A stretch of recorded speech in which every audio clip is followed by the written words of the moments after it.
Klub kontestan Liga 2 termasuk Sriwijaya FC mendesak PSSI membuat operator sendiri untuk Liga 2. Hal itu sudah disampaikan pada PSSI. Usulan teknis sudah dibahas dalam tim kerja pembentukan operator Liga 2 yang beranggotakan kontestan Liga 2 termasuk Sriwijaya FC.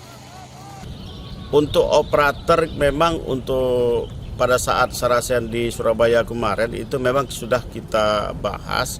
Memang tidak gampang untuk mendirikan operator baru.